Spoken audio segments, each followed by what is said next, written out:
Hello. मैं ये एक तीज लुक कर रही हूँ आज। और थोड़ा मैच्योर स्किन है। मैच्योर स्किन का आपको ध्यान रखते हुए और बहुत ज़्यादा टेक्सचर भी स्किन पे है इनके। तो एक तो मैच्योर स्किन, ऊपर से टेक्सचर्स, तो आपको बहुत ही ध्यान रखना है हाइड्रेशन का।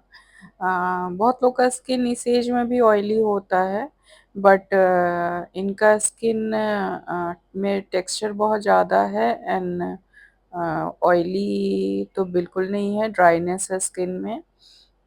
तो इस चीज़ का भी बहुत ध्यान रखना है, प्लस आइज़ पे भी उतना ही ध्यान रखना है। आइज़ पे बहुत रिंकल्स नहीं था, तो मैंने उस हिसाब से ही आई मेकअप क्रिएट करना होता है कि आइज़ पे बल्जी आइज़ है या रिंकल्स है आइज़ पे, या क्रीजिंग आ रहा है बहुत ज़्यादा। तो वैसा इनका आइज़ पे नहीं था कि क्रीजिंग नहीं था। आइज़ एरिया, आई एरिया का जो सॉकेट एरिया है वो अच्छा था, इनका ठीक था।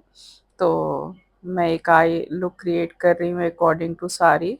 बहुत हेवी भी नहीं और बहुत लाइट भी नहीं, क्योंकि मुझे तीज लुक करना था, तीज का मेकअप करना था। तो इस वजह से मैं बहुत लाइट भी नहीं कर रही हूँ, क्योंकि साड़ी थोड़ा ब्राइट था। तो अकॉर्डिंग टू आप ड्रेस कर सकते हो, ओकेजन कर सकते हो, प्लस क्या डिमांड है उस पर डिपेंड करता है। तो मैं पी लुइस के पैलेट से कर रही हूँ। मैं अपने वीडियोस में कोशिश करती हूँ कि हर चीज़ दिखा दूँ आपको, प्रोडक्ट और किस पैलेट से यूज़ कर रही हूँ। सबसे इम्पोर्टेंट हर चीज़ का टेक्निक होता है। टेक्निक बहुत ज़्यादा इम्पोर्टेंट होता है कोई भी मेकअप के लिए।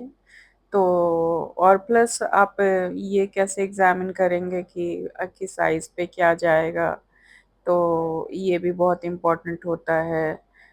मैं हमेशा कोशिश करती हूँ कि बहुत ब्लेंड करूँ आई मेकअप को। मुझे ब्लेंडेड आई लुक अच्छा लगता है। तो मैं प्रॉपर, आप देख रहे हैं कि मैं ब्लेंड करते जा रही हूँ और एक-एक कलर को उठाते जा रही हूँ। एक हमेशा प्लेन ब्रश रखा कीजिए अपने पास, मैं हमेशा रखती हूँ, और उससे फिर सब जो भी कलर होता है 2 या 3, सबको बहुत अच्छे से ब्लेंड कर देती हूँ, तो कोई हार्श लाइन नहीं क्रिएट होता है उससे। तो ये बहुत इम्पोर्टेंट होता है। प्लस हर एरिया पे कौन-सा ब्रश जाएगा। लार्ज एरिया पे काम करना है आपको तो लार्ज ब्रश रखिए, स्मॉल एरिया पे करना है, देखिए ये कॉर्नर में कर रही हूँ तो स्मॉल ब्रश से मैं कर रही हूँ। और यदि आपको ब्रशेज़ के बारे में जानना है, या कौन-सा ब्रांड का है, या जो भी आपको ब्रशेज़ का कोई क्वेरी है, तो आप मुझे मैसेज कर सकते हैं। मैं ब्रशेज़ पे भी एक वीडियो बनाने का सोच रही हूँ। यदि आप मैसेज करेंगे तो मैं ज़रूर बनाऊँगी, ब्रांड्स के साथ किसमें क्या यूज़ होता है, कहाँ के लिए कौन-सा है, लोअर लैशेज़ के लिए, अपर लैशेज़ के लिए। और पी लुइस के पैलेट से ही मैं सिमर उठा के 2 कलर को मिक्स करके और आइज़ पे लगा रही हूँ। बिल्कुल इतना अच्छा पैलेट है ये, इसका सिमर भी आपको एकदम चंकीनेस नहीं है, ना फॉल आउट है, ज़ीरो फॉल आउट है। इसके हर प्रोडक्ट का फॉल आउट ज़ीरो है। तो ये बहुत ही अच्छा है पैलेट। अब मैं एक हाइलाइटर से लेके और क्रीज़ लाइन पे एक बार मर्ज कर देती हूँ। बहुत ही फाइन पेंसिल ब्रश लिया है मैंने।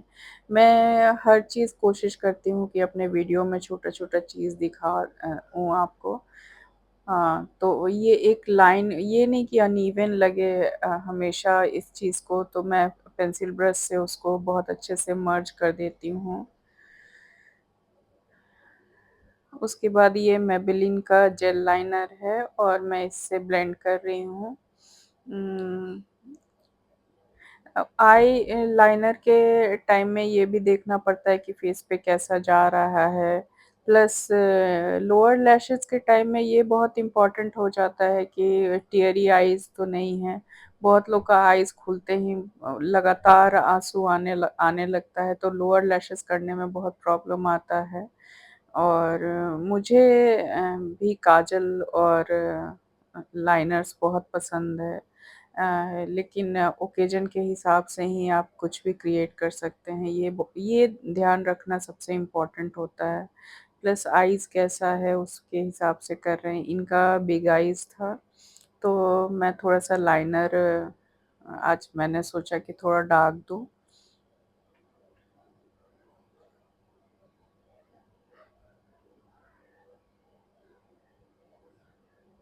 और फिर इसको मैं बहुत अच्छे से ब्लेंड कर देती हूँ। और मैं फिर कॉर्नर में एक थोड़ा-सा कलर लेके उसको बहुत अच्छे से ब्लेंड करके एक शेप क्रिएट कर रही हूँ, ताकि सारा ब्लेंडेड लुक आए। मान लीजिए विंग्स नहीं निकालना है तो वो ब्लेंडेड लुक आए।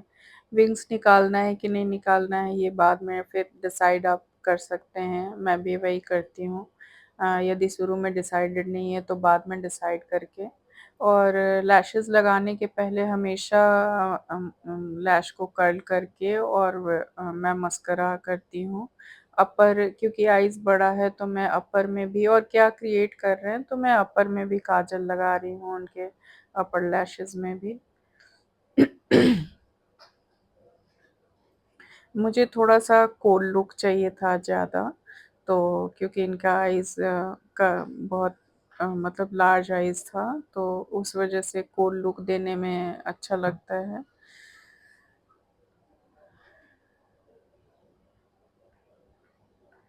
मैंने लैश को ग्लू के साथ लगा के हमेशा वेट करके 20 सेकंड 30 सेकंड और उसके बाद फिर लगा के।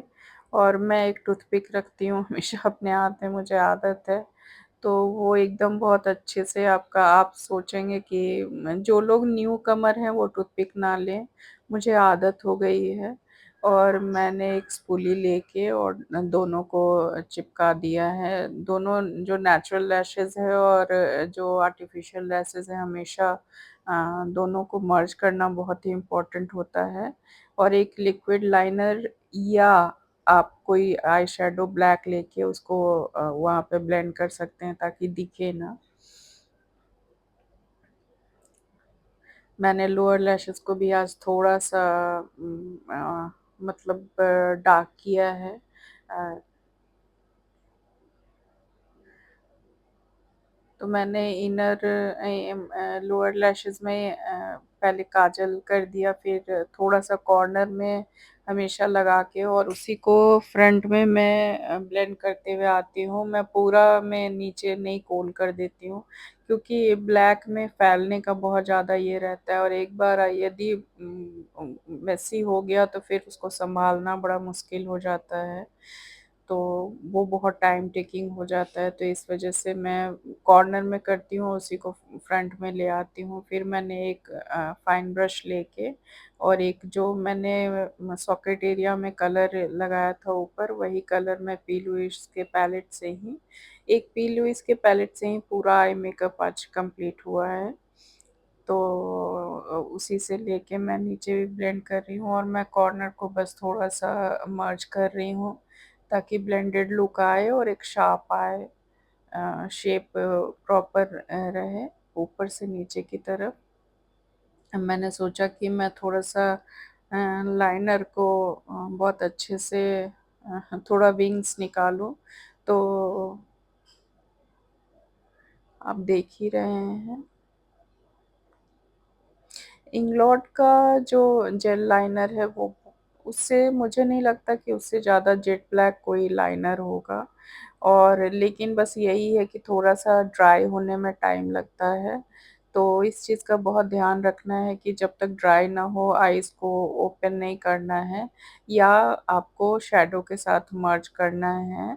तो कभी-कभी तो कभी-कभी क्या गलती हो ही जाता है आदमी से। मैं अभी अप्लाई कर ही रही हूँ और अप्लाई करके बस ऊपर आईज़ लोअर लैशेज़ मैंने करना स्टार्ट किया, मतलब लोअर लै दोनों को मर्ज कर रही थी, तब तक पूरा देखिए ऊपर लग गया है पूरा लाइनर कॉर्नर में। अभी इसको हटाना एक अलग फिर पेन हो जाता है, क्योंकि आपका फिर आई मेकअप मेसी हो जाता है। तो हमेशा एक ईयरबड लेके उसमें थोड़ा-सा पाउडर लगा के पहले ड्राई होने देना है और तब उसको हटा के और फिर जो कलर था मैं उसी से ब्लेंड कर देती हूँ। आईब्रो इनका बहुत पतला था, तो मैंने बहुत तो ज़्यादा नहीं इसको ब्रॉड किया है, बट मैं थोड़ा सा इसको ब्रॉड की हूँ, बस बहुत कम। यही यदि ब्राइडल मेकअप रहता तो हम थोड़ा और ब्रॉड कर सकते हैं, बट क्योंकि तीज मेकअप है तो इतना ब्रॉड नहीं कर सकते। और एक बार मैंने मैक के जेल पोमेड से किया, फिर उसको मैं एक पैक के पाउडर से कर रही हूँ। ये बहुत जेल के बाद हमेशा पाउडर से लॉक करना है। और यदि आपको मेरा वीडियोस अच्छा लगता होगा तो प्लीज़ लाइक एंड सब्सक्राइब करिएगा। Thank you so much.